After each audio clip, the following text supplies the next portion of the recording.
Good evening and welcome to the Friday Night Show. I'm Eddie Arruza. For almost 30 years, filmmaker Ken Burns has made some of the most celebrated documentaries of our generation. His focus has always been on the American experience.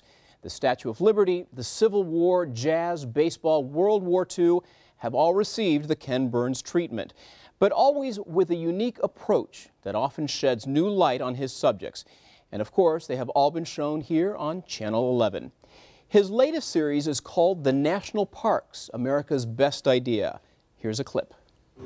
They encompass a mile-deep gash in the ground, where the Hopis say the first people emerged from the underworld, and where scientists say a river has patiently carved its way to expose rocks that are 1.7 billion years old, nearly half the age of the planet itself.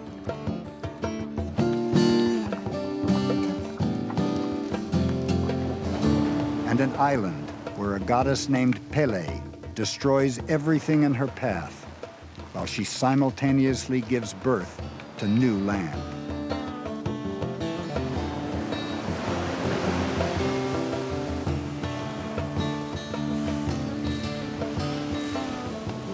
They preserve cathedrals of stone, gaily ornamented by cascading ribbons of water. Arctic dreamscapes where the rivers are made of ice. And a geological wonderland with rivers that steam, mud that boils, amidst the greatest collection of geysers in the world. The National Parks premieres Sunday, September 27th at 7 p.m. And with me now is the Emmy Award-winning Ken Burns. Ken, welcome back to Friday Night. Thanks for Good to have you here. After the epic of World War II, how did you choose America's national parks as your subject? Well, we actually chose this before we began the war. It's been a 10-year project. We've been shooting for 6.5 years. And Dayton Duncan, who is the writer and the co-producer of this with me, he and I had made other films on the American West, on Lewis and Clark, and some other films, always exploring the tension between landscape and ethnicity and our complicated history. And the parks seem to be the apotheosis of this. But you can imagine when you've got a project that goes from the gates of the Arctic National Park in northern Alaska to the dry tortugas off the Florida Keys, from Hawaii volcano to Cadillac Mountain, in Acadia National Park, where the first light of day reaches this complicated republic of ours, and all the things in between that you have a lot of planning and a lot of time to take up. So this was a parallel thing with the war. But how did you come to choose that? Why did you think that that was an essential story to be told? For the first time in human history, the first time, land was set aside not for kings or noblemen or the very rich, as all land had been set aside, but for everyone and for all time. It could have only come from a people who were struggling to figure out how you live in a democracy. It's an utterly American idea. In fact, it's the Declaration of Independence applied to the landscape. And so the story, the arc, if you're not doing a travelogue, if you're not doing a nature film per se, as we are not doing, but a history of the national parks, then you're dealing with ideas and individuals. And those ideas and individuals parallel and mirror and reflect the larger arc of American history. So this is another way, like jazz, like baseball, and other films that we've done, to gather in all the threads of America and follow a different route. It's like, you know, the presidencies punctuated by wars are the interstate. Well, baseball and various films we've done and the national parks are taking a scenic byway. And in this case, oh, what a scenic byway. And beautiful it is, too. You know, this is a Russian novel of characters, but it's set against the backdrop of some of the most spectacular landscapes on Earth. The title is The National Parks, America's Best Idea. Now, those might be your sentiments, but those aren't necessarily your words. We stole them from the Pulitzer Prize-winning historian and author Wallace Stegner, who said it was the best idea we've ever had. And then we immediately and what did he mean by that? He just meant that this was the democratic impulse applied to the landscape, and we agree that we permit it to be provocative in the first minutes of the film and have someone say it's not the best idea. The best idea comes from Thomas Jefferson, who articulates personal freedom. But once you'd started a country based on that idea of Jefferson's, however flawed Jefferson's idea was, you'd be hard-pressed to find a better thing that we've done. Just think of it. You know, Americans are, for the most part, acquisitive and extractive. They look at a river and they think dam. They look at a beautiful stand of trees, they think bored feet. They look at a canyon and wonder what mineral wealth can be extracted. And these people in the middle of the 19th century, when the Industrial Revolution was just taking off, said no.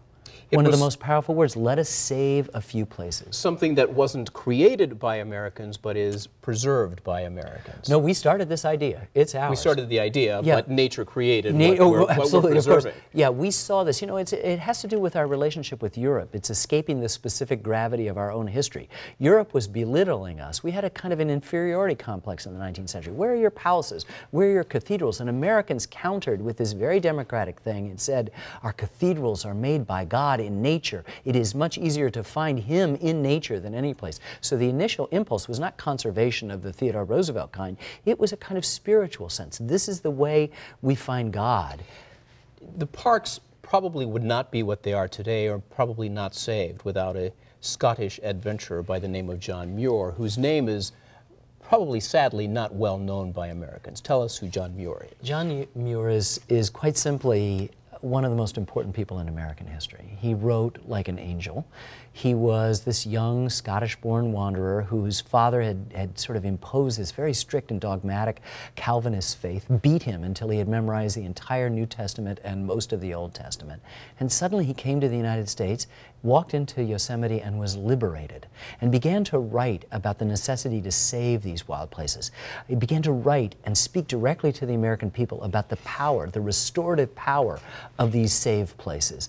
And not just Yosemite, but Glacier Bay in Alaska, and Mount Rainier, and Yellowstone, and the petrified forest. He began to write and remind us what we had inherited, that this Garden of Eden that we thought would take hundreds of generations to fill up and had nearly filled up in 5, we were in danger of losing all this. We were in danger of losing our Garden of Eden. And so he really drew attention to the preservation. Constantly wrote, constantly lobbied, constantly fought the great battles of conservation and of this sort of sense that these are our cathedrals. And he went on to found the Sierra Club. He was one of the founding members of the Sierra Club, its first president, and an extraordinary human being.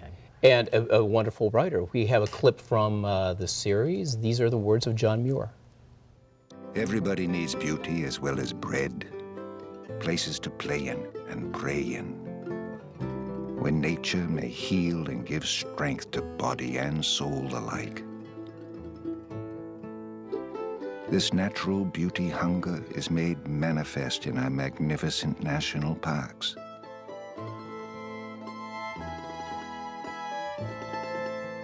Nature's sublime wonderlands, the admiration and joy of the world.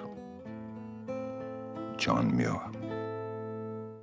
Beautiful words to match the scenery. It's read by a man named Lee Stetson, who's a Muir scholar who, sort of like Hal Holbrook, impersonates him. And there are times when you feel that Muir is there, and he's really up there. He's one of the 10 most impressive people I've met in American history. As you travel to these national parks, because you did a lot of the cinematography for this, Yeah. and you had to do quite a lot of traveling, what surprised or shocked you most as you visited these locations? You know, I think we were overwhelmed all the time by the sheer power of the beauty. I mean, we pay lip service to it, we see the great color photographs, we look at the archives, but nothing compares to the experience. And that's what we want, you know.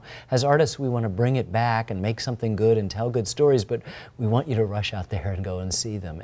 And I was surprised by how transformative the parks were. Every one of the 50 people in the series at some point had some life-altering moment. The parks rearranged their molecules. And what was yours? And every one of the people that we interviewed to help tell the story had that, and then we did. And mine was in Yosemite. I thought this was the first national park I'd been to. I'd been to other units of the Park Service, the battlefields of the Civil War, of course, but I thought Yosemite was the first time.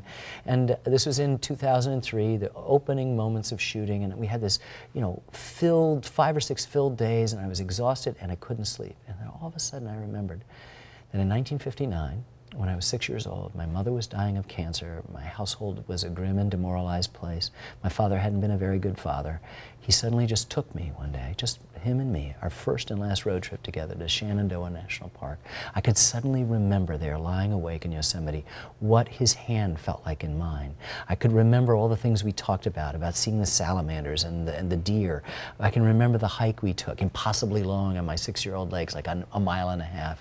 I was given this precious memory that the parks perform a kind of open heart surgery. And for me, it was having access. My father had been dead a year and a half, and he had had a sad and complicated life. And so Yosemite gave me this experience that was so clean and so pure. And as we traveled around the last year sharing the film with groups all across the country, people come up all the time that you'd think that the war, Civil War and the Second World War, would galvanize a lot of emotional response, and they did. But the parks get us right where our experience is. It's sometimes the where we remember our parents, because we went on those iconic family trips, and the day-to-day stuff of going to school and coming home and the dinner aren't as etched in our memory as these times out of our normal life. And then we got to see these spectacular natural wonders when we're little, and little enough to be impressionable, where we can look down at the Grand Canyon and think, boy, that's 1.7 billion years old. How could it be? I may get 80 years if I'm lucky. And yet in that insignificance that one feels, you're also made larger and connected to everyone else. And that's what the parks do. And you know, that was my personal experience. Other people have other different experiences that they shared. In the series, you talk a lot about how different presidential administrations focus on the national parks. Are the parks at the mercy of the political whims in Washington?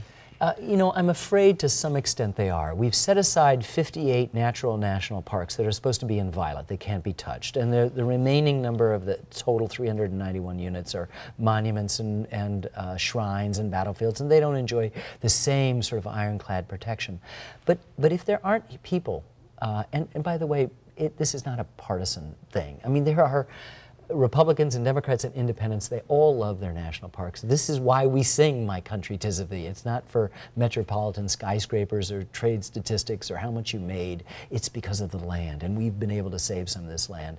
But, you know, there's an $8 billion backlog of maintenance that could happen tomorrow in the national parks because the previous administration ignored them. And for the last many, many years, they haven't gotten the money that they've needed. And so there's a bipartisan, Sandra Day O'Connor, Republican, is heading this Centennial Commission. The National Park Service will be 100 in 2016. And we're hoping that this film and other activities will galvanize a broad-based public support, foundation support, corporate support, and government support to retire this backlog, to restore the parks to their glory. It's not that you can't go, you'll probably not even notice it if you go there. They're wonderful places, but to then look forward. You speak of